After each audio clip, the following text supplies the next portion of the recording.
Codcast. Oh my God. All right, boys. It looks like. So fucking annoying. Hold on. Whoa, whoa! We are live, Mike. Oh no. Fixing the mic. Mike is fixing the mic. Oh, Easy. yeah. Son of a bitch. God, you're hitting them with two. Jesus, man. Hey, everybody, Not what's family going friendly on? anymore. Yeah, apparently not. Yeah, hey, we're live. This is another episode of Layer1Live. Mike is not having a good start to his day, apparently, or is it good? Markets I'm are up. Gucci. We're good. Oh man, what a week. Mm-hmm. Really a few days. Oh, yeah, man. I can't wait to do Dimitri's desk tomorrow. Got lots of things to discuss. Let me guess, you're short. No, man. I never give away my position. It's not a financial advice. Dean gets all his orders in and then tells people where to go, right? Yep. When Dimitri's letter like public? Because we get something behind the scenes here, but when are you gonna start your paid group? Well, here? we talked about it today. Actually, as a matter of fact, we're probably gonna post it on a blog today or tomorrow. So check it out. Yep. Andrew was saying we should just throw it up there. So Yep. gotta subscribe, get some subs, Yep. throw it out via the do we have a Sutler email? Anyway, we'll throw it out. Yeah, the yeah. ICOA list. We got people filling into the chat here. MetaCrypto, one of our favorite guests, or our favorite MetaCrypto. If you want to come on and be a guest, let us know. But one of our favorite viewers here is MetaCrypto, and then we got AdsCan too. Says hello all. So people filling in here. If you guys want to throw up your YouTube chat, you guys can follow along there. So Hit that like button. yeah, hit that subscribe. Mike Finch, yo. Mike Finch is in the house. All right, so what do we got today? We got I know a ton of China news came out that kind of led over to the overall, bullish feeling that we've seen the past couple of weeks, or the past 3 or 4 days, sorry. So what do you guys think on that? What's the news here? Yeah, a few different things. So before we kind of talk about the general pump that we saw, just some additional news that has come out. This one's breaking as of this morning. It is official now that the Chinese central bank is going to be launching their digital currency called DCEP. So they pushed that out. There was, the classic Chinese guy talking in front of a mic where then, everybody in the States and in English-speaking countries rushes to try to translate it. So that seems to be the news. I'm not sure that we got a ton of information on kind of anything past that, but it's official. So China is coming in hot big time as they always do. Obviously I would hope folks would have heard by now, but basically the president over there, the chairman, whatever kind of his title is, basically said that, everybody should embrace blockchain in China. And now we're starting to kind of see the next steps of that effort, with one of the big ones being the digital currency kind of officially launching. Yeah, it was obviously dominated the headlines, and it's interesting to see that he's trying to promote blockchain, anywhere from like transportation infrastructure to like finance and so on. But like the key word is that, it's really blockchain technology that they're trying to promote. And I think a lot of people, especially on crypto Twitter, were, quick to jump the gun and saying, hey, thanks to the, the chairman for pumping BTC and crypto prices. And basically they were saying like this was the majority of the effort, put in to pump current crypto. But really, if you think about it, you have basically them just promoting the technology of blockchain rather than just, saying anything about tokens at all. As a matter of fact, cryptocurrency is still banned in China, even though they're coming out with this DCEP. It's basically just a payment system technology that's just going to make a transfer of the existing money faster and more efficient. And that we've seen that actually, starting to happen in that interest picked up in multiple countries like Canada, US, Russia, like others are exploring the benefit of blockchain technology. One thing that also to keep in mind is that there's a lot of speculation about, well, it's not speculation, but we know that China is heavy on surveillance, right?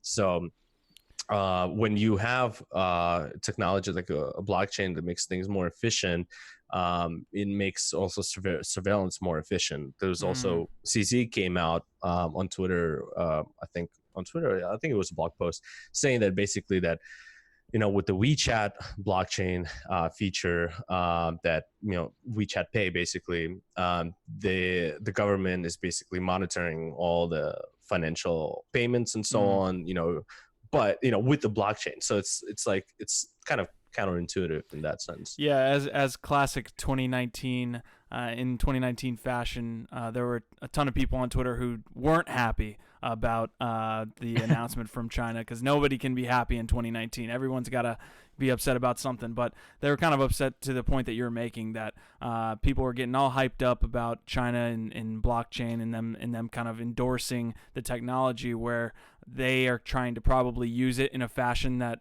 at least fundamentalists, like from our standpoint, don't want to be using, which is surveillance of their population and control of currency and things like that. So I did see a lot of that. We did have a couple questions here. It says, have you guys looked into Telos? Adskin2 said, have you guys looked into Telos? We actually have an announcement there. We're having Doug Horn on the podcast. I believe that's in mid-November. So 11/19, we have one of the, I think Doug wrote the white paper behind Telos. So not from our mouths, but directly from the Telos team. We're going to have them on in late November, so 11/19. And then we also had a question, are you on iTunes podcast? I can't seem to find Layer 1. Mike, what do you want to say to that? Well, as I have been told from you, good sir, is that I guess there's something wrong with the account, so you can't search it right now. Is that what's going on? Yeah. So if you have our podcast, if you've had our podcast for a while, so if you maybe listen to the ICO Alert podcast or distributed media, then you still have those episodes. Like, people are still listening, obviously. But if you don't have it, it's almost impossible to find right now. I don't even think you can, just based on some things on the back end with the iTunes support team that we're working through. So hopefully here shortly this week we'll have that worked out.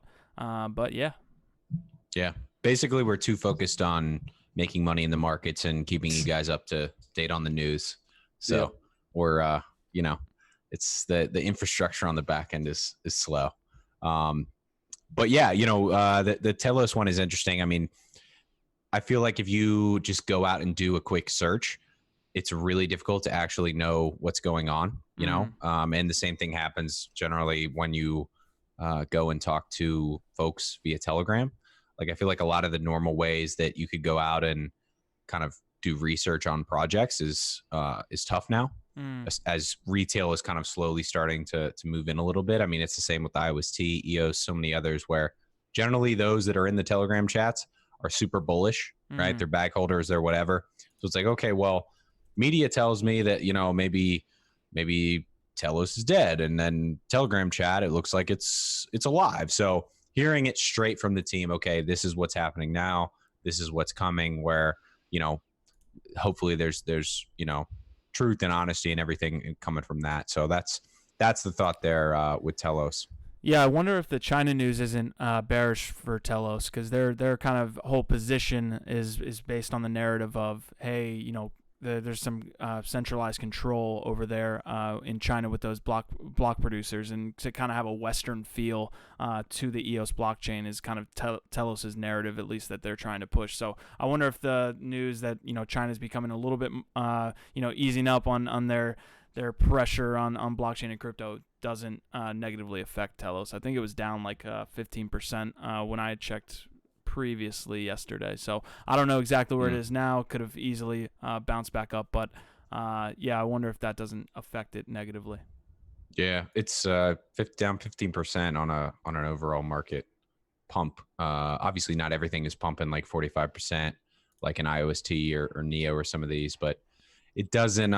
It certainly doesn't show that to be the case. But some other thoughts on China here, Dima. What's it looks like the Chinese Congress passed the cryptography law. Is this any different than just kind of their push for blockchain, or is it obviously a step towards that direction? Yeah, it's essentially kind of goes in line with that blockchain article. So basically, earlier this year, they came out and they had this proposal for essentially regulation and guidelines for these companies that are developing, blockchain technologies, cryptography, and so on to have some kind of a guideline where they're going to consult basically the state. Hey, it's like, here's what we're doing. Here's like the purpose of it, which is great because it kind of, you have that guideline structure from China that kind of gives you a way to work within China on these type of projects.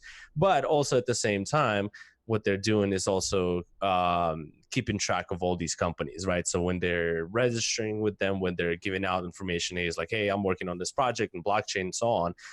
China is going to have a pulse on that. So they're going to have, they're going to see all of the companies that are working on it, and they're going to keep track of it to make sure that that goes along with their agenda, rather than kind of, try to undermine their goals, basically. So, right.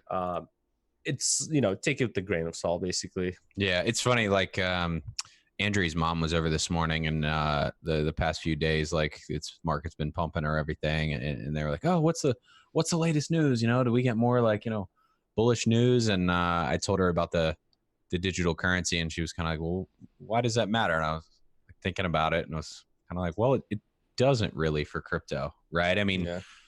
Kind of, I guess there's two sides to this, as in the way that I look at it. The first side is that from the traditional economic standpoint, where the majority of the action around blockchain and the digital currency that China is launching is happening. I think that's the main reason, right? Like China is not like, oh, here's a great opportunity to pump Bitcoin. You know what I mean? Like if they wanted to pump Bitcoin, they could go out and spend a little bit of money and pump Bitcoin. Mm-hmm.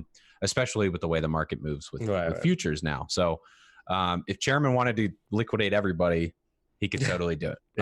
But the digital currency and the fear that we saw from, or at least the fear that folks like Zuckerberg at Congress are kind of pushing is that, hey, this is a technology that kind of changes the rules that we've seen traditionally, right? The U.S. is able to go and increase sanctions on Iran and impose all these tariffs with China because the US dollar is the reserve currency. Right. Mm-hmm. Talked about that before. Everybody knows that. You should know that at this point, right? So if you can kind of create a system that is then parallel to the current one and do it via your own, nationalist digital currency, that theoretically brings benefits to other countries who work with you, that's not good for the U.S. and their reserve currency. So you kind of have that one side, right, where China has clearly been strategizing on this for years, right? I mean, they're not stupid.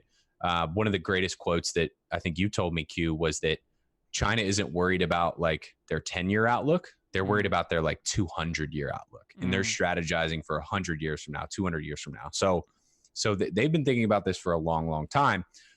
That's, bigger picture, right?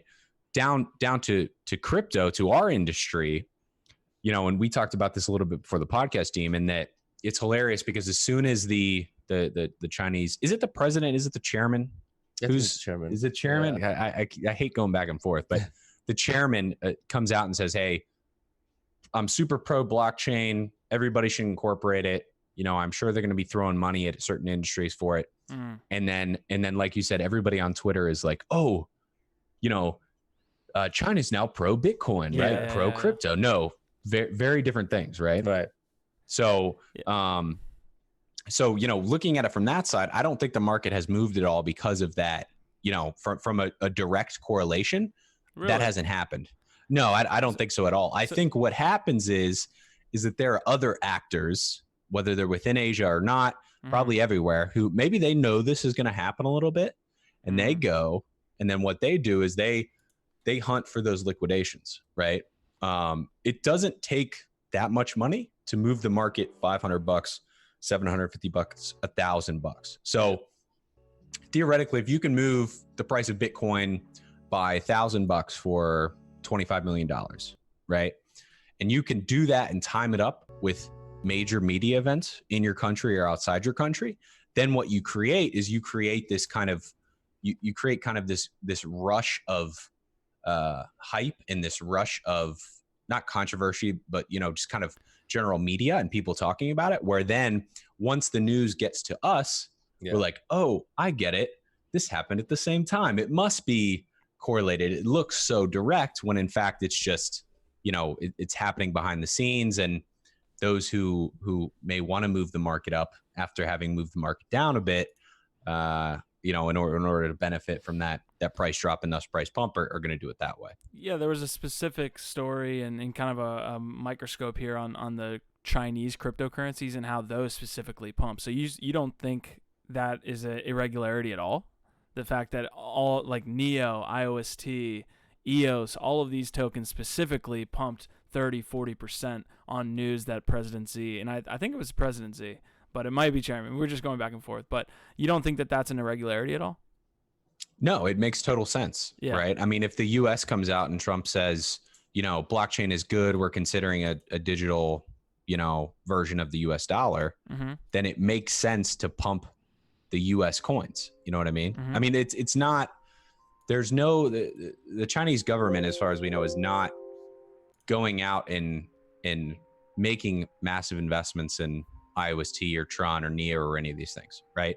But traders out there, those very opportunistic hedge funds are looking at this news and they're saying, okay, well, yeah, let's cash in on this Bitcoin pump, but what can we cash in more? What is going to move 45-50%? Right. Well, it makes sense that the largest market cap, Chinese-based coin should also move. You're also considering how far the alts have been down, in this market. So I wonder if this doesn't push the U.S. to do something, kind of have a domino falls and then a couple others. Like China's motivation here is that if this is going to happen, let's be at the front of this and let's make sure that we're the ones. Let's make sure, almost to the effect of, let's make sure our population is buying up Bitcoin, buying up ETH, so that if this does come about, you have a country who's ready to at the forefront of this. So I don't know, it'd be super interesting.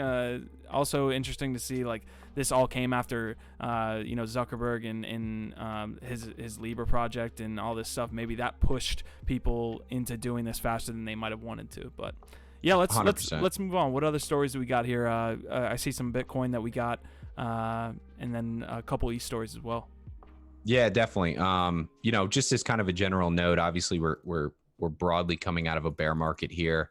At the same time, the traditional world is, supposedly kind of topping off from a gain standpoint. So I saw an article a few days ago.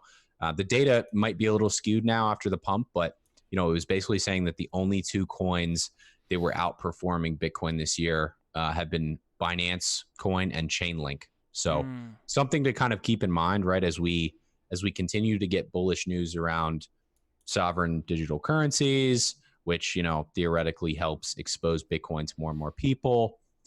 Now is still very much a tough time to push your money towards alts, I think, instead of Bitcoin. In the same way with as we've seen over the last few years, index funds in traditional finance have absolutely crushed hedge funds, right? Because it's been a broader market resurgence. Your hedge funds are going to trail index funds at a time in the market like this. So, I think we're seeing the same thing with alts versus Bitcoin, in that, you might be able to catch like a quick 45% bounce on a NEO or something like this, but are you going to be able to replicate that over a long period of time versus just holding Bitcoin from 3,500 to, wherever we end at the end of this year? Yeah, Bitcoin is basically used as a benchmark for any other alts out there. But that piece of data is pretty interesting for BNB and Chainlink. When I did Dimitri's last episode, Chainlink was up like 6% when everything was down, and I was just like, wow, that's interesting, So yeah, Binance, a lot of people are using BNB as kind of the indicator for alts as well, I guess. Really? For the reason that BNB is kind of the first one to pump.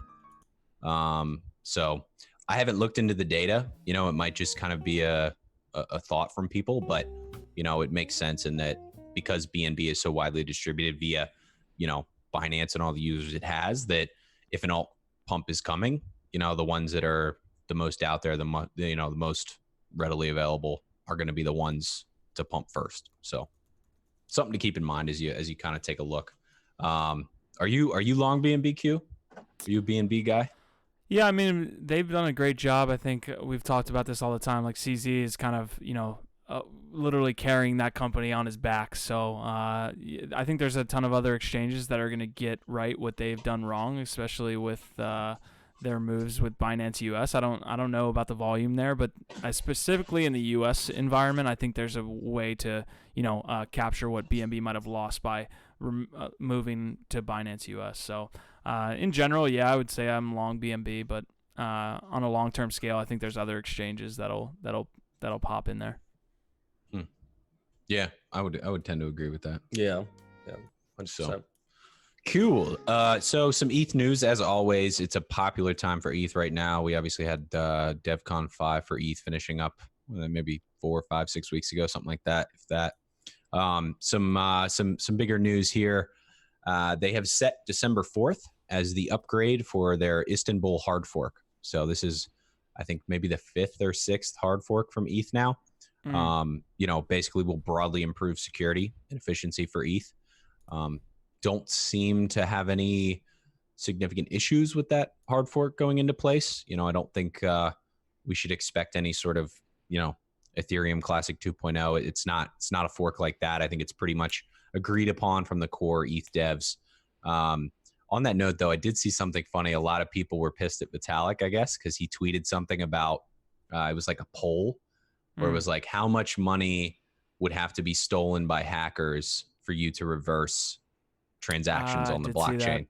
That was kind of a CZ situation with that Bitcoin rollback. Yeah, the people weren't happy. Anytime you mention a rollback, people are just like triggered, lose their minds. Super triggered. Yeah, I mean, it was over 60% that were like, there's no amount that would have us roll it back. So it's just kind of funny. It's like, come on, man. Like, why are you going to push a poll? Yeah. Like a month before the hard fork comes out talking about rolling back transactions. Like, you're just, maybe he's trolling. Who knows? Yeah. I mean, with his background and his history of trolling, which he's like a master class at trolling, Vitalik is. But if you guys that are listening, if you guys ever, if we ever like kind of talk about stuff like just like that hard fork that we were just talking about with Vitalik, let us know what you think. Do you guys think that hard fork should happen if like, let's say $100 million was stolen? Like let's even get off into the stratosphere there. But if you guys ever want to comment, please do. I love the engagement, and I think we enjoy that as we go forward. And Mike can hit his mic a couple more times and see how it goes. For sure, yeah, for sure. I mean, it's one of those things where it's like, if your money got stolen, then you definitely want it back. But if your money didn't get stolen, then you're all about the fundamentals. Good point. Very good point. Yeah. Some other news on ETH. DeFi continuing to grow. Lots of DeFi haters out there. But there is now over $400 million worth of ETH locked in DeFi. It might even be higher now based on the price. It seems to be a little bit now correlated with the overall market movement, right? So not just the amount of ETH from a dollar standpoint, but the amount of ETH from an ETH standpoint is continuing to increase based on that. I mean, it might have to do with the systems and the structures that are set up under DeFi that makes that happen. But I thought that was interesting there. We're not really seeing any sort of slowdown there, where a lot of people's complaints have been, well, no one's actually using this. Like, what's the point? Blah, blah, blah. And it's some of those points are valid from an end consumer standpoint. But it continues to grow. So you can't, you can't ignore that. I'm assuming most of those funds are locked up in Maker. Is there a chart there that shows the percentage breakdown of that $400 million? I don't think there is, but they did mention that it is mostly because of the Maker DAI setup. I think it was over 20%, something like 23% of DAI was locked, which is great for DAI because it affects ETH, and ETH is kind of the number one collateral back end of DAI and that whole setup, obviously. So what's good for DAI is what's is good for ETH and vice versa. The final point on ETH here is we finally got some information on validators for ETH. So obviously ETH 2.0 coming at the beginning of next year. Essentially, what we saw, and this is via Cointelegraph, ETH validators can earn anywhere from 4.6 to 10.3%, as long as they have 32 ETH that they're willing to stake for the validation process. So, I remember a few months ago, somebody came out and basically said like, oh, you're only going to be able to earn like 0.6 to 1.3% on the ETH that you stake. And everyone was kind of like, well, why would I do that if I can just put it on Celsius and earn 4.25% or whatever? So now, it's looking a little more bullish. I wasn't able to really confirm it anywhere else. It was kind of in addition to Cointelegraph from a legitimacy standpoint, but that's hugely bullish ETH, especially, with some of the things we talked about where ETH is starting to move into kind of more of that traditional financial realm where Bitcoin has moved into over the last, 9 to 12 months. So, if you can hold Bitcoin and you've got the custody solutions you need, and there's great volatility, maybe your trading desk as a fund or an institution can trade it because the volatility is so high. But now you introduce them to ETH where, they've got all this decentralized finance happening, NBA sports teams are using it, blah, blah, blah, all this action, all this utility. But then you can also earn 9% a year on it. That's insane. That's huge. Is there a lockup period for that staking? Like, do you have to stake it for a certain amount of time to get that percentage?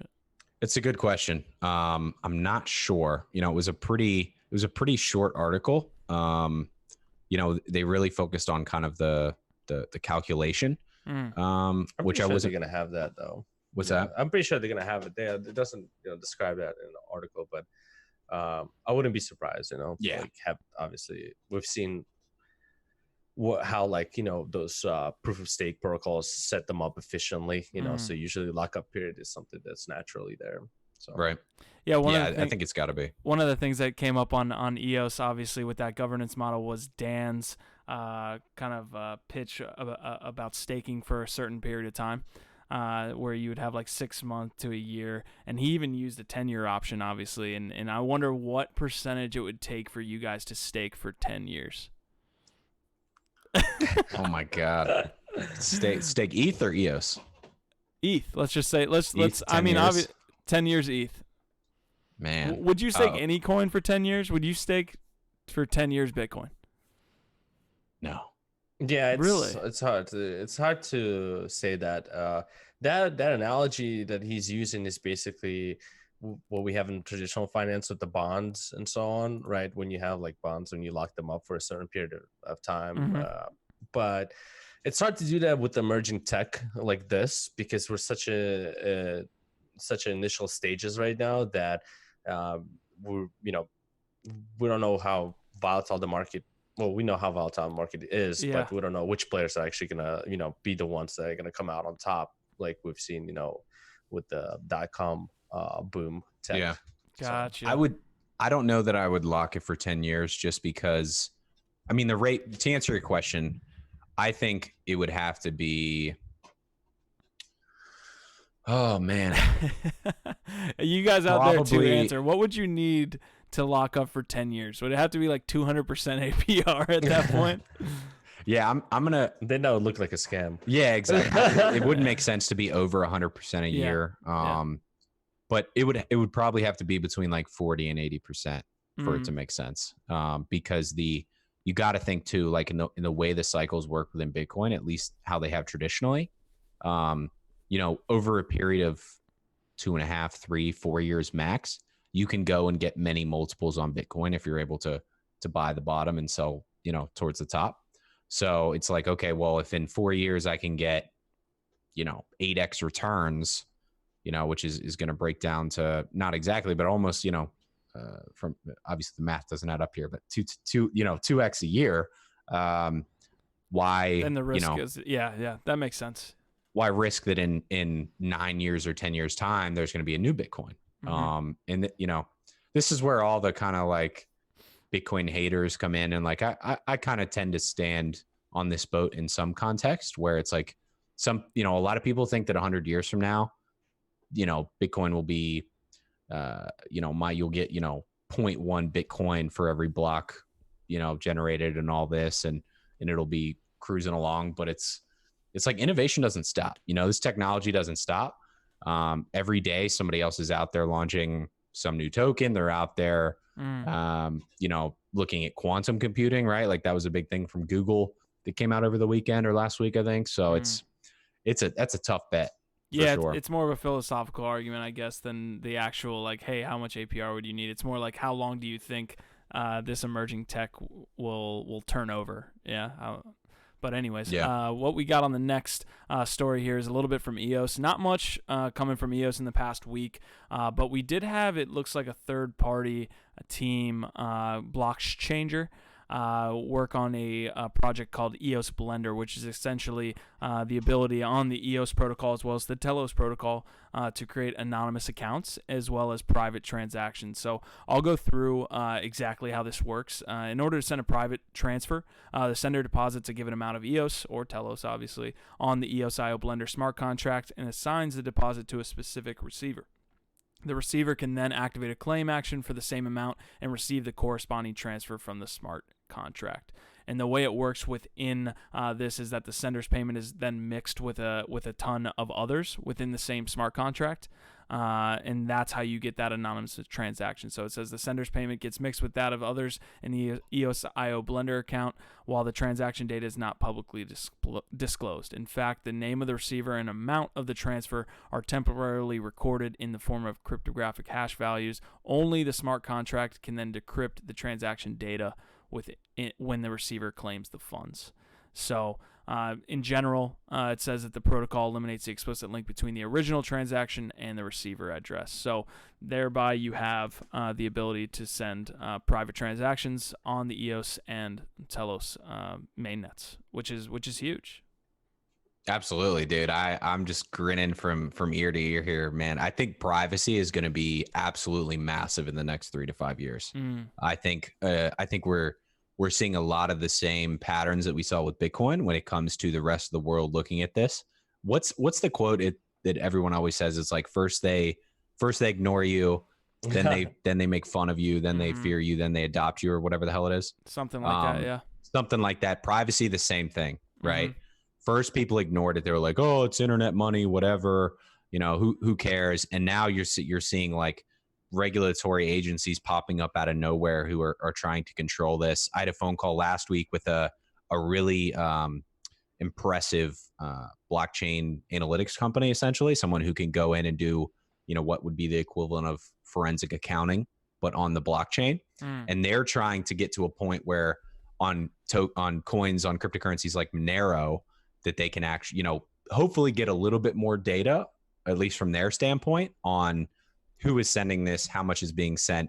But the more tech comes along from a privacy standpoint, the longer cryptocurrencies like Monero survive without being, broken or busted or hacked or anything, the more important this is going to get, because like we said at the beginning of the podcast, you have, massive communist states like China who are continuing to try to control and surveil people. Important context. I also listened to the Edward Snowden Joe Rogan podcast this past weekend. So I'm dialed in here, man. I'm about to go back to flip phones and all that stuff. No, it's a great point that you made as far as the longer it survives, the more, important that it becomes. It's almost like Bitcoin. I was listening to, it wasn't Nassim Taleb. It was, who's the Indian guy I always tell you to listen to? Naval Ravikant. Yeah, Naval Ravikant. They talked about and that effect it has a name. It's called the Lindy effect, and essentially, and I can read the definition here. It says the life expectancy of some non-perishable things like a technology or an idea is proportional to their current age. So basically, the longer something survives, the more important that it becomes, because that's kind of like if you think of like our most important customs, those have lived on for 200, 300 years. They have more importance than something that maybe just started 5 years ago. So it's the same thing. Bitcoin is more important now because its life expectancy increased over time. So Right. You know, super cool stuff there. Yeah, definitely. It's good to see. I mean, you know, I know it hits on kind of the classic like crypto. I don't know what the term is, but like the crypto forward guy who's anti-government and Like all anarchy. that. And yeah, crypto anarchist, right? Yeah. But that's a core of crypto. I mean, that's a lot of ways where crypto started. So Yeah. Got it. cool to see that that's happening. Yeah, for sure. Got some questions here. Metacrypto says, have you guys covered Hyperpay?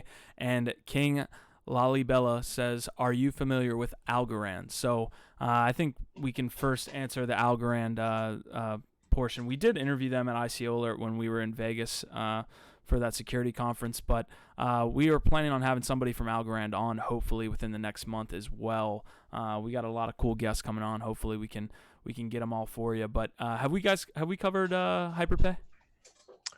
I've heard of Hyperpay. I think it's a Chinese project, but I honestly haven't looked into it. I'm trying to think if that's different. I think it's different than like H-Share and Hcash and some of that. But yeah, you know, really we haven't covered Hyperpay at all. It's definitely one that we can look into. Yeah, it looks like Deem's kind of. Yeah, I'm just checking it out. Yeah, I haven't done enough research on it to really comment on it at this time, but definitely can look into it for the next one. Yeah, absolutely. So if you guys have any blockchain projects that you guys want us to discuss specifically, what you can do is like tell us about it. So for example, King says, are you familiar with Algorand? Certainly we have like some basic knowledge on Algorand and its background. But what we can do is because we look at blockchain projects all day. I mean, Mike's reading white papers, doing things like that. Dima's looking at the overall market. So if you guys want us to look at something, tell us, and then by the next week, if we don't already have something like live there for you, we'll come back with some knowledge and some background there. Yeah, we definitely want to get somebody from Algo Capital on. I knew I was forgetting somebody to kind of include on our list. So we're actually looking at a project investment kind of alongside them if they're not sure if they're still interested or not, but it would be a cool episode to talk about that with them. So yeah, we'll take a look at Hyperpay.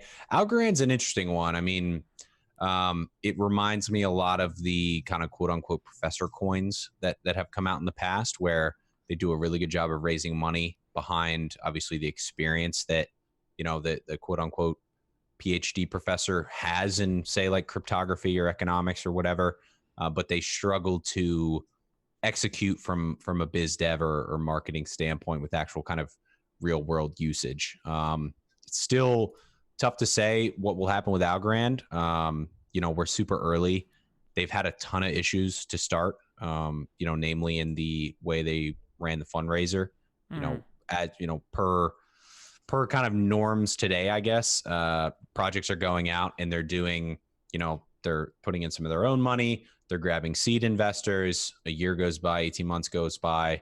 They run another private round. So there are so many private rounds now with kind of varying VCs based on risk level, that what they're doing is they're certainly selling some equity in the business, because I think there is still a major focus on, you know, B2B blockchain, business to business blockchain, where even if the token doesn't succeed, the entity itself could, you know, come across some brand new technology and get funding from some government and just be a massive success, but, you know, strictly from an equity standpoint. So, you know, equity is also a much easier sell for your LPs, for your limited partners.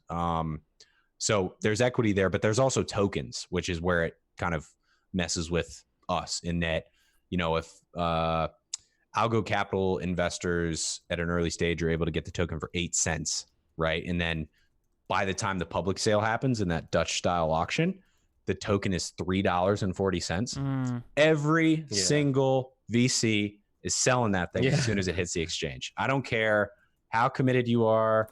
If you don't have a lockup period, you are cashing in on that, like whatever it is, like, you know, it's not quite 100x, but it's almost 50x on what, like a $250,000 investment, $1 million investment. I mean, that's game changing to a fund if you can, you know, get a return like that over a period of a year or 18 months. So that's been some of the issues with Algo Capital. And then, you know, the price dumped way down. And then, you know, Algo Capital basically came out and said that they were going to, like, I don't know, like refund people or something. And it's just, So they're battling with a lot of that. But I'm sure behind the scenes they're So executing or trying to execute. so they didn't have any lockup period at all for Well, their that was private some of the. investors. I think that was some of the reasons that they did the refund was that they probably had a lockup period, but only say for maybe like the last round of those venture firms or those investors. Gotcha. So you were able to get in before the public sale, and they said, okay, you got a 6-month lockup period, and then maybe they bought the token for 80 cents, and the Dutch auction finished at $3.40 and dumps all the way down to like 40 cents or whatever it did. Now you're sitting here with 5 months left on your lockup period with a token you bought at 80 cents going, well, you didn't tell me this. Like, you didn't disclose this. Do you want to get sued? Like, so they've been dealing with a lot of that. Yeah, Algo's definitely dealt with a lot over the time that they've, their token sale or their tokens been listed on exchanges and things like that. I know Maple specifically commented via his Twitter, kind of predicting the slow decline, if you can call it slow, of the Algo token. So yeah, definitely not looking good there for them. But appreciate all the comments, guys. Keep it. What's up? I was going to say, with that being said, though, there's an interesting investment case in Algo that you could argue was the same with a project like a Tezos. EOS isn't the best example because the sale was so long, but Tezos, even ETH, where we've seen projects that have gone out, Tezos specifically, raised, a gajillion dollars, few $100 million, which I think is what Algorand raised. They have all these issues up front. They survive. Then they start to deploy that capital. Then they start to execute. I mean, I think Algorand is already on Coinbase, so like all the pieces of the puzzle are there. If you are willing to take the bet that they'll figure it out and that $300 million aren't just going to get squandered, and all the investments that Algo Capital is making aren't all going to flop, there's definitely an interesting kind of bet there that could be made. Interesting. Well, we appreciate all the comments there. I think MetaCrypto said that Hyperpay is actually a staking app that I guess offers staking for IOST, offers staking for EOS, and I'm sure a majority of a lot of other coins. Those are pretty high percentages based on what I'm seeing. So I'm interested to kind of see what their service entails and how they get those percentages. But yeah, that's pretty much it. We've got what's next here? We got Tron. We got a little bit of Tron before we finish up. Yeah, some Tron, some Binance. I know Deem's got some XRP thoughts here. So we're finishing strong. So last Layer1Live and certainly last podcast with Ryan from Tron. If you were paying attention, Ryan hinted at a big kind of conference that Tron is going to with it's the Samsung Developer Conference, I think. And I swear, right after we had that podcast, then you see Justin out here retweeting and tweeting all sorts of things. He tweeted about how he's saying that, I think it was, I'm not sure if he said by end of 2020, Tron would be a top 4 crypto by market cap. He retweeted a Polynex tweet, which is important because the rumor has been that he's been a big backer in the new $100 million spinoff of Polynex from Circle. Yeah, it looks like you might be right on that one, Mike. Your hat paid off there.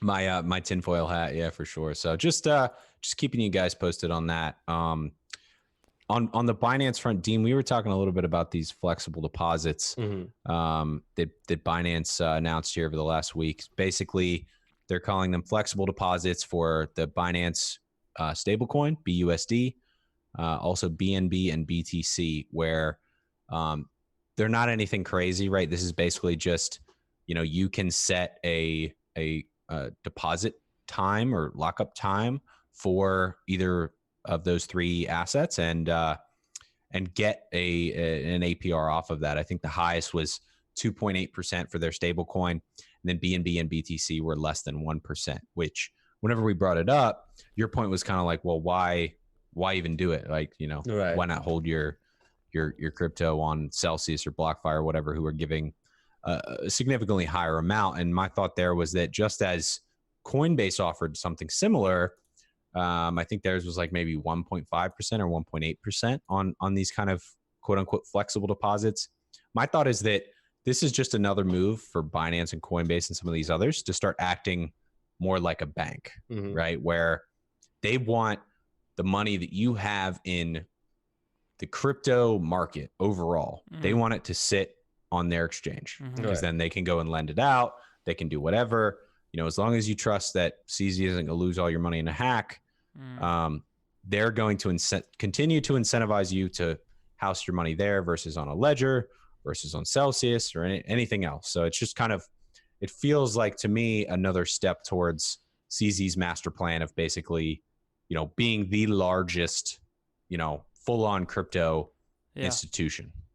Yeah, it's interesting because EOS Dice.1 released their banking feature this past week. So basically, you can get us up to I think 20% on EOS. But this stuff happens off chain, and I'm assuming that a lot of that stuff with Binance happens off chain as well. So certainly you have the security of Seifu funds from CZ, and that's happened a couple of times. So you kind of say, hey, the risk there is not as much as if you trust a team like Dice.1. But it's interesting, wherever people are spending their tokens or kind of interacting with the blockchain, those people, and we talked to Kyle Liu about this too from DApp.com. It's like, listen, man, if people are coming to your site to interact with dApps, that's an area where they have tokens stored. So there's an opportunity there to take advantage of that. If you're in a location where people have funds stored, you may be able to, if you can jump through all the hoops of holding people's funds, maybe you can do something with that. But yeah, it's interesting to see all these people move towards holding people's crypto. Yeah, 100%. It looks like volume on Binance US is picking up a little bit. Reached 10 mil in 24-hour daily volume for the first time ever. So Binance US is picking up. Picking up a little bit, and it looks like futures. Futures for Binance, they reached 1 billion just recently. So that's huge volume when it comes to futures. We've talked about Backed, how it's still kind of picking up volume. Backed, actually, recent news, their volume went up about like 200% or so. You see those numbers like, triple digits in terms of percentages recently. But so futures are doing really well, especially with the recent pump that we had in BTC, and we see futures are starting to pick up more and more now. I've talked about the significance of futures on the podcast on Dimitri's desk as well. If you guys want to really find out how futures impacts like the current prices and overall market price discovery, there's a really good book called How Price Discovery by Futures Impacts the Cash Market, which is cash market being the BTC regular price that you trade. It's by James Witherspoon, and what he says in that book is basically he describes multiple events in traditional markets where when futures came in, it optimized that efficient price discovery when it comes to cash markets. So overall, this is great for our industry to have futures just picking up as they do, because then we'll have a smoother sail towards the price discovery and have less of crazy volatile rips up and down, make it more efficient. Now when you say efficient price discovery, it sounds like that you say it in a positive manner, but that could also mean we can have the price discovery in the opposite direction, correct? Yeah, absolutely. Yeah, it can go either way. But the point of it is that when you have that price discovery process, you don't want it to be rapid, and overshoot the actual targets of what the price discovery should be, because of all those crazy liquidations and leverage and so on. So overall, it makes it smoother. But yeah, it can go either way. Absolutely. So what's the biggest difference? Like what's the biggest one or two things behind futures that are so important for the crypto market? Is it the ability to short? Is it just the fact that bigger money is going to be using them? What is it? Yeah, so I have one example that I've used quite often is just the miners using them. So miners obviously accumulate BTC when they mine it, right? And they have to pay the bills. And what they also pair them up with, let's say, farmers, right? So how farmers, let's say they, have crops and they lock in the price in the market. So this way they know that they're going to cash it out at a later time. Certain price. A certain price, on right? corn or limes or exactly. whatever, avocados, right? So because, given the volatility of crops and commodities market, if the price is constantly changing, farmers have to keep up with that, there's no efficiency there, right? So they'll be struggling financially to pay their bills and buy more like crops and so on. So same thing with the miners in BTC, where they can actually lock in a certain rate. It's like, hey, listen, it's profitable for me to mine Bitcoin at this price. I'm just going to lock it in. I'm going to have it fixed. I'm not going to worry about the volatility.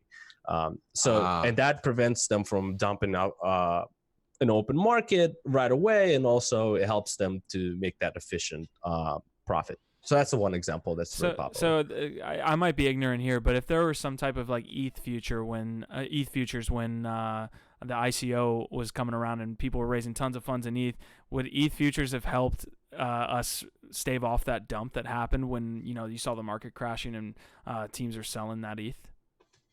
Possibly, yeah. But then again, you have to really think about. Yeah, I mean, I see what you mean. Yeah, because there's that trickle effect, right? Of people moving out of those tokens, or selling ETH, basically.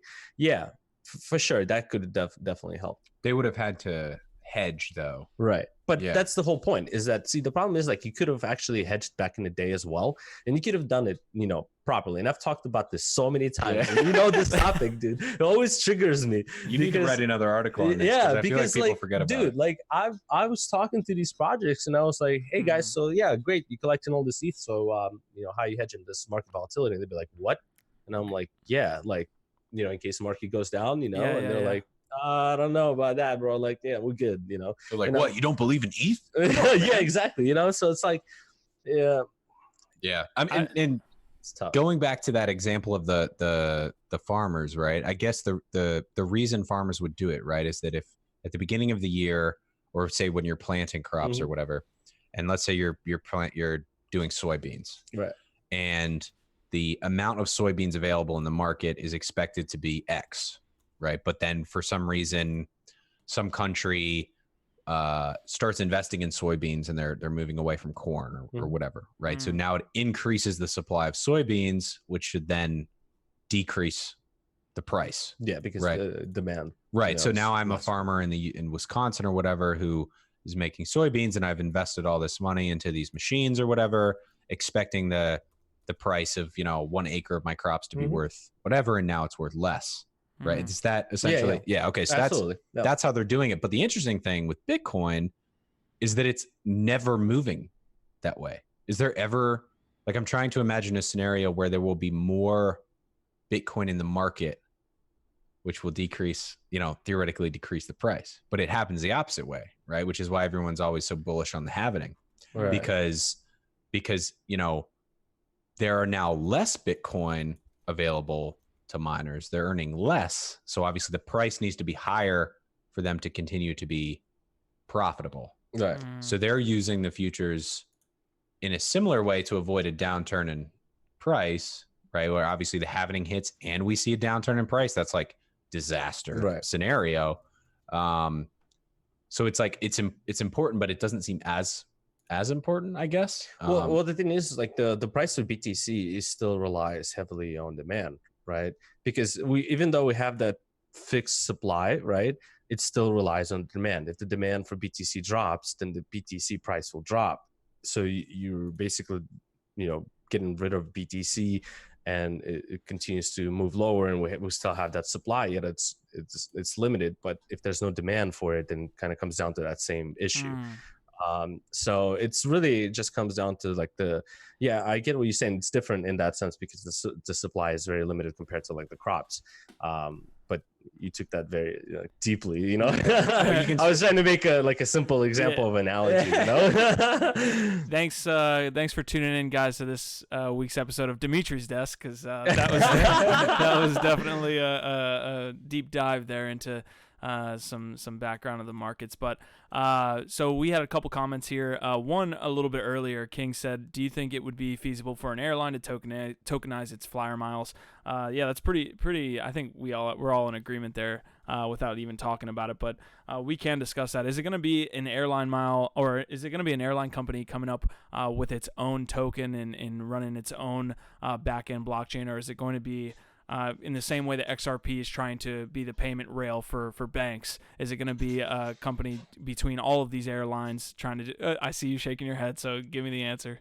No way is American Airlines or United or these guys going to pay someone to do something they can do themselves. Perfect. It's just, I mean, maybe 2 years ago, I would say, that's a bullish case, but really only around like marketing and hype, not from a fundamental standpoint. I think at this point, if the Sacramento Kings can throw something on the ETH blockchain that is both physical and digital at the same time and do like a treasure hunt around it, it should be really easy for hotel points, airlines points to do the same for their rewards points. And it's super beneficial to them. I'll give you one example, right?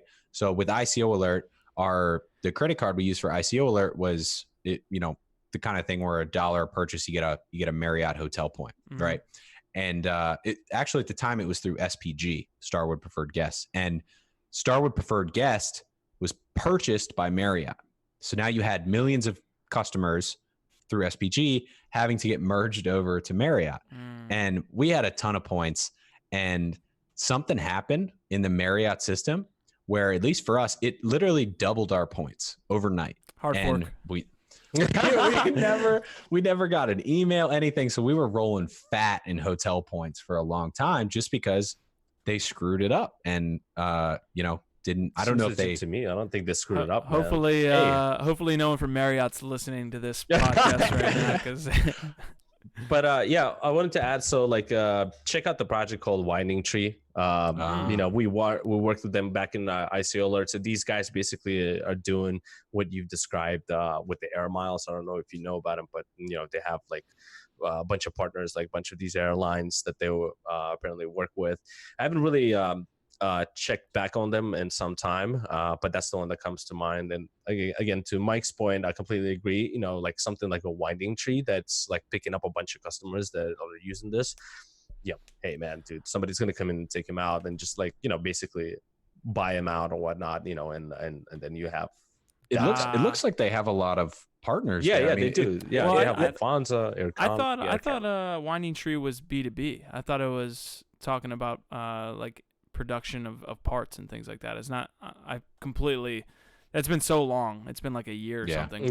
But maybe I'm wrong there. But before we move on here, because we do have to kind of get to the end of the episode here. I know you guys love seeing our faces and hearing our voices. But Discover Crypto said EOS Bet up 18% on rebranding news. So if you guys didn't hear, EOS Bet rebranded to Earn Bet.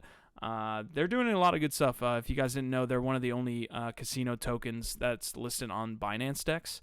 Literally the only one, I believe. It may have changed over the past couple weeks, but basically, EOS Bet's been doing a good job. I think I want to hear what you guys have to say on these kind of like microcap tokens, as you would say. As you guys exchange little power letters. source. Are you guys exchanging power source? Little notes? It's like, God, we need to get this guy to shut up. But we gotta get Q off this podcast. I want to hear what you guys have to say about these microcap tokens within each of these protocols.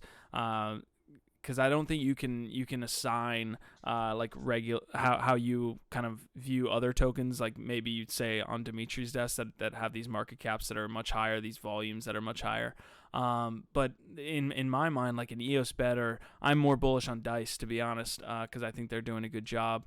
But like if they double, triple, quadruple their daily active users, which is not that much, what that does to the token price in general, and I think there's opportunities there if they can figure it out. What do you guys think about these microcap tokens? 100%. As the market continues to recover, hopefully, right? Like anything under 10K, I view as oversold. Essentially, I think 10K for where we're at now, with everything going on in the traditional financial world and all the fundamental growth we've seen over the last 3 years within crypto. Anything under 10K to me is oversold. But anyway, the micro caps are like speculation to the max in crypto for me, right? Because you'll get a pump that on one side of the coin all the way to the the worst degree is an exit pump, right? So if you generally you don't know it's an exit pump, but if you happen to sell, you could grab 10x, 12x there. The other one, on the other side of the coin, all the way to the other degree, is that maybe a giant like Dice type or EOS bet or whatever does actually get some serious traction, and they quadruple or 10x their users, and they're actually growing, and they've got a great mobile app, and are introducing people to crypto. You could get a massive multiple there. But I think the problem with the small caps is that there's nothing that you can really look at that says this is why it pumped or this is why it didn't pump, and that scares people. Right. Yeah, no, absolutely. So they're very susceptible to predatory trading with such a small market cap. You can push around the token price and make believe something is happening when really nothing is happening. So that's another reason why I don't really cover these things on Dimitri's desk, because hey man, like how do you even like charting this? Like really, it doesn't there's no chart. make any sense, So it's like that's the big thing. But yeah, it's kind of like pink slips in traditional finance.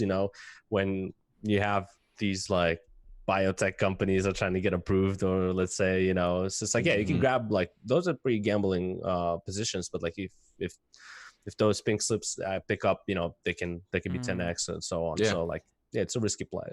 Don't go ahead. I was just gonna say, don't if you've got $1,000 to throw a crypto, or $10,000 to throw a crypto, or $100 to throw a crypto, don't throw it all in a small micro cap. I think that's a great way to put it, a micro cap alt. Don't throw it all at that. You need to take $10 or $100 and throw it at 20 of them, 20 of the leaders, in the hopes that one will 100x. What'd you say? Not a financial advice. Yeah, not financial advice. Never. Yeah. If crypto is the tight wire above the volcano, these micro caps are literally a tight wire above a volcano on a unicycle. It just seems it seems like you're just like, hey, if you get to the end, you get the princess or whatever. But because I think specifically Big Game, I know they're sponsoring some of our work today, but Big Game specifically, man, and this is not financial advice, but man, I had to choose between Fast Token, the Fast team, which was another casino DApp at the time, and BG.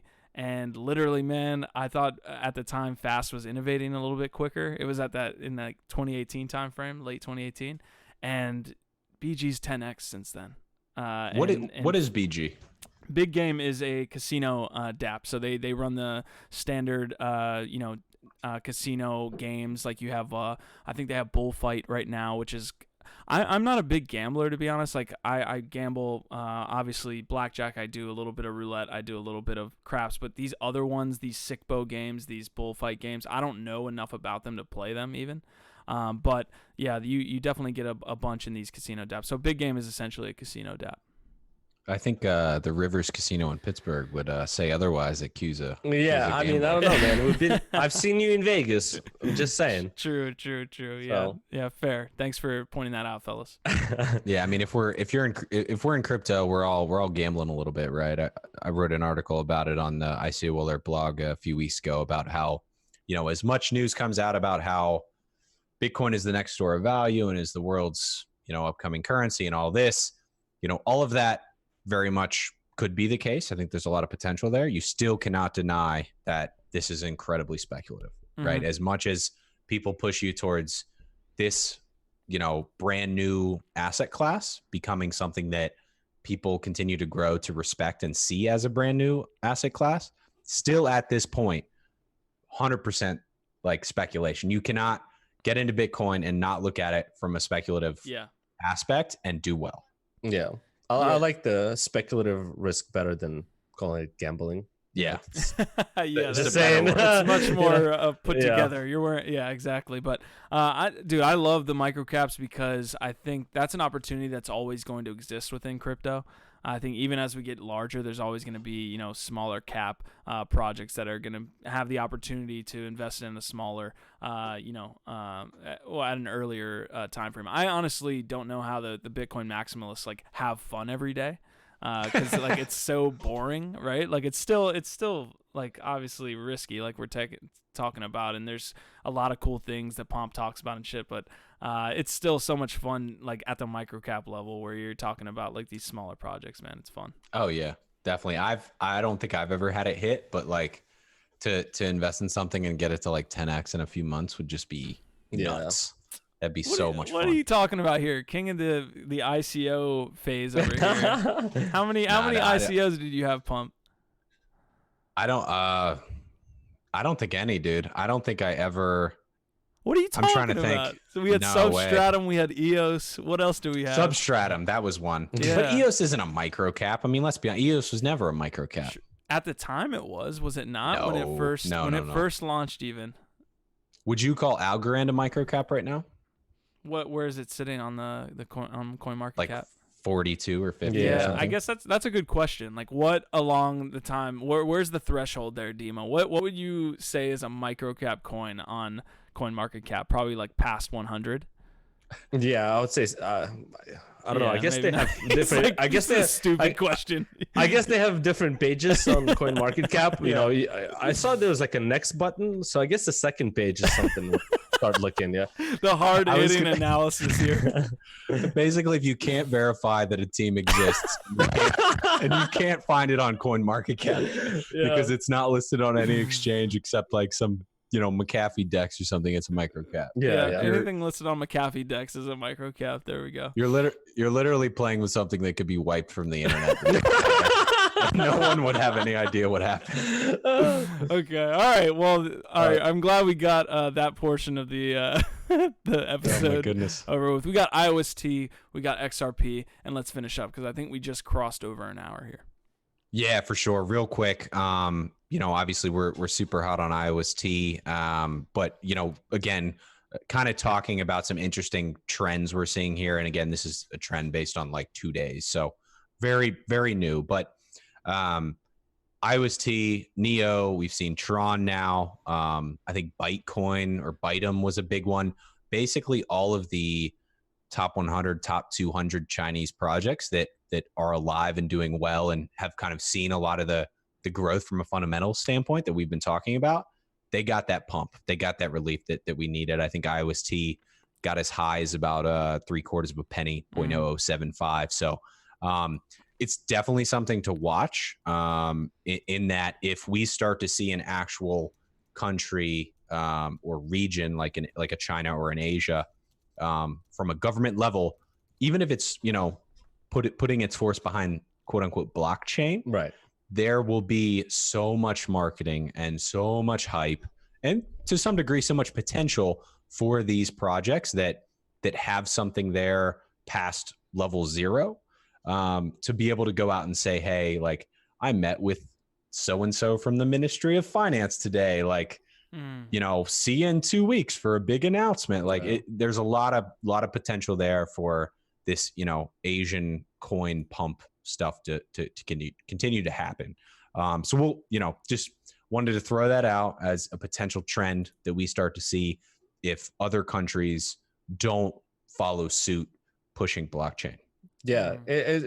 Building on what you said, basically, when you have these fundamental news that come out in crypto and they're positive, look at how alts are reacting, and some of them will pump more than others, and like IOC, for example, went up as high as 80%, in like a couple days.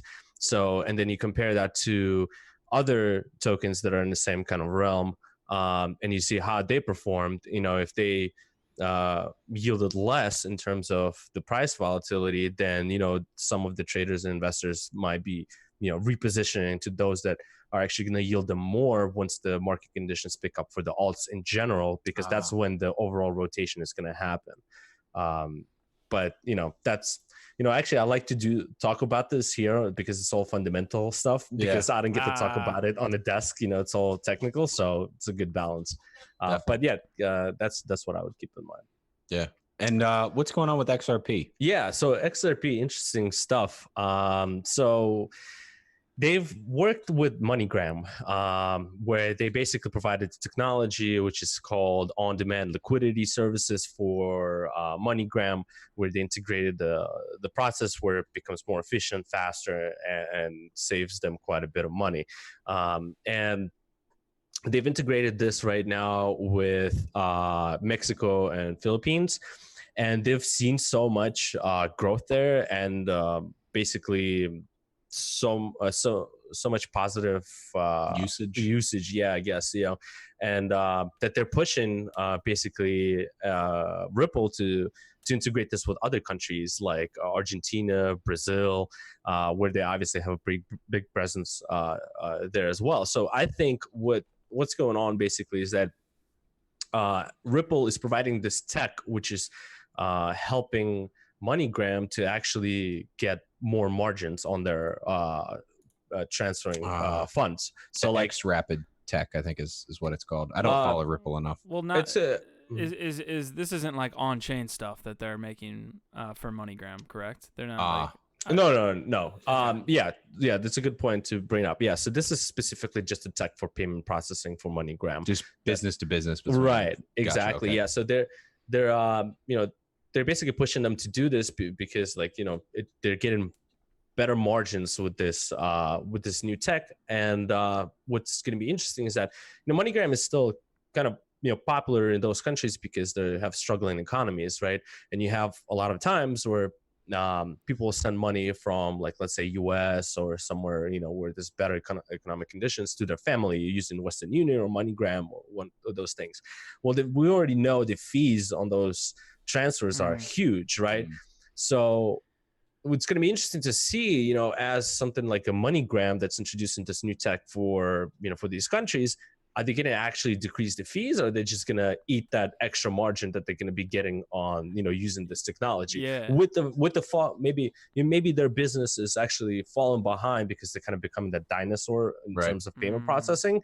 So they might be wanting to actually keep their margins higher as the user base is kind of declining, rather than lowering the fees. Or if they want to lower the fees and stay competitive, that's another option as well. So or a balance between both. A balance between both. Yeah, and it's interesting. It'll be interesting to see Western Union's answer to all of this, because they've been used for cross-border payments as well. But no, I'm super interested. We should get them on the podcast. Yeah, get Western Union. Yeah, let's get Trump on the podcast. No, but anyways, no, I'm super interested, like you were saying, to see how the free market works for these individuals that are sending money cross borders. Because, like you said, if there's like a super competitive market for that, maybe some of these migrants start to get money back. We were talking about fees at 20%. Well, maybe it's not blockchain, maybe it's just the free market with stuff like MoneyGram, but maybe they start to not only lower those fees, but maybe they start to get competitive with providing 1% back, like you would on like credit card payments, things like that. Right. Yeah, I was thinking along that line as well, and that whenever I think of Ripple and MoneyGram, I think of a funny joke that I saw on Twitter one time that was, the best crypto investment I've made this year was buying MoneyGram at like, a penny or whatever. Because whenever you saw that, yeah. Whenever Ripple said that they were like buying MoneyGram or partnering with them or whatever, MoneyGram did like a 4x or something overnight. They were up like 450%. But anyway, the reason I bring that up is because this is an interesting kind of use case for blockchain and crypto and potentially young crypto startups, in that, as we see many countries around the world have problem with their fiat currencies, you're going to see value from those fiat currencies try to be sent out from that country, right? So you have, I think Lebanon was another country that just imposed capital controls where they're not allowing you to send money outside of Lebanon. Or take out a certain amount of money from the bank account. So so as this happens, how can technology disrupt traditional controls that governments have, and what are some young crypto startups out there, whether they're publicly traded or not right now, that are trying to attack this? That's an interesting place to look. Because I think you're right. I don't think I see Ripple or MoneyGram doing that.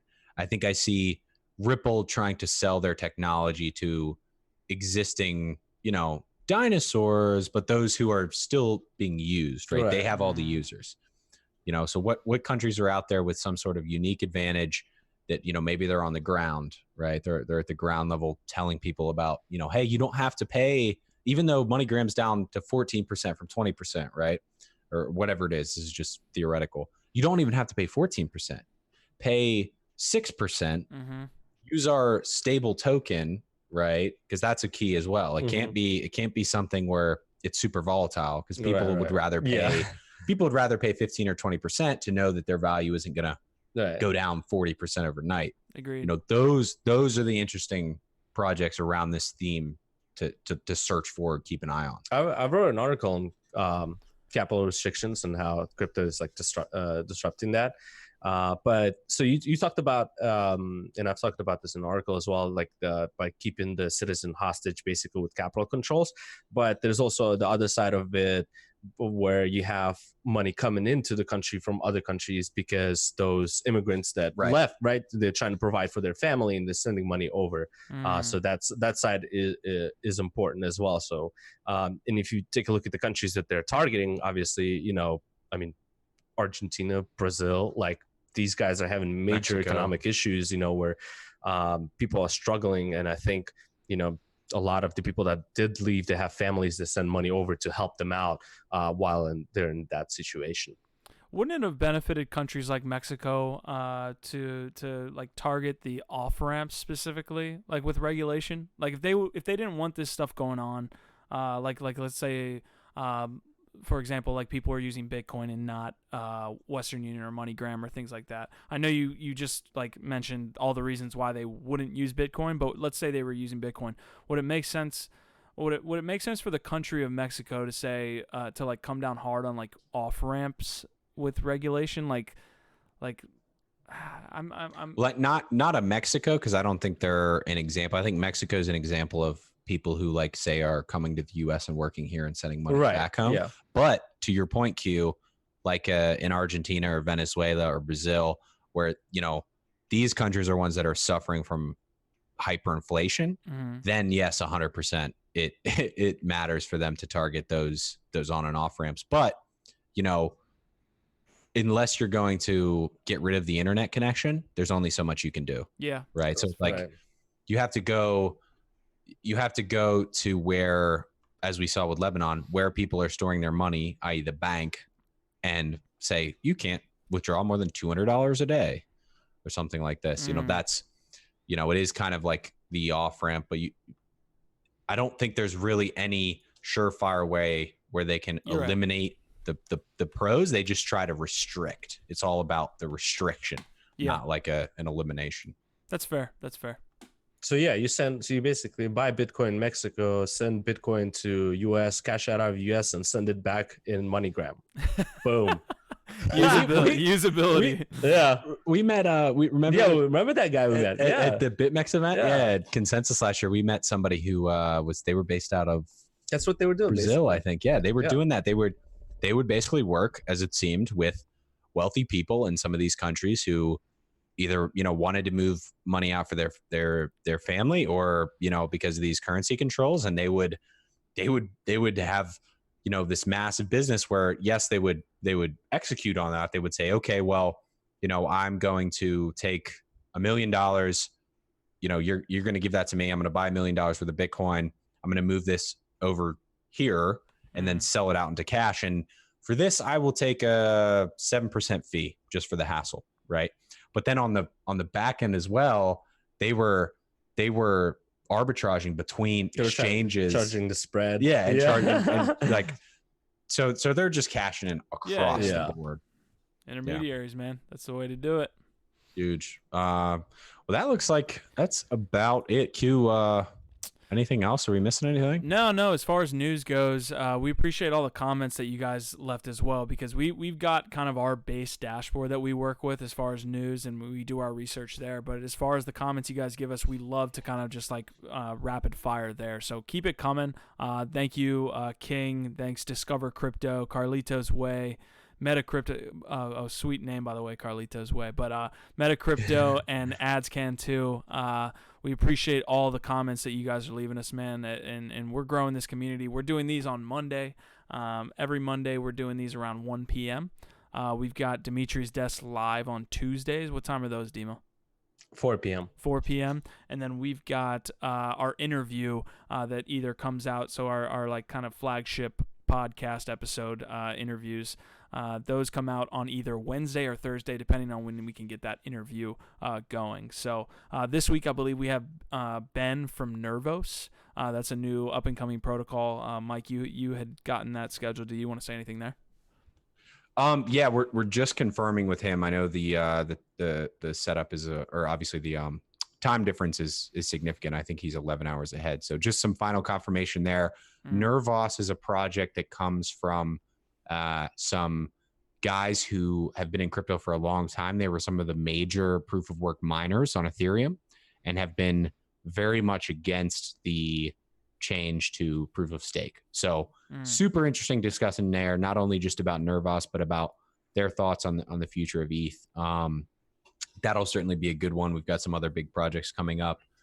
Real quick, you log on to, we'll finish up here, but log on to CoinDesk. It is like so China. Yeah. They got the giant flag. You got the Chinese version open or what?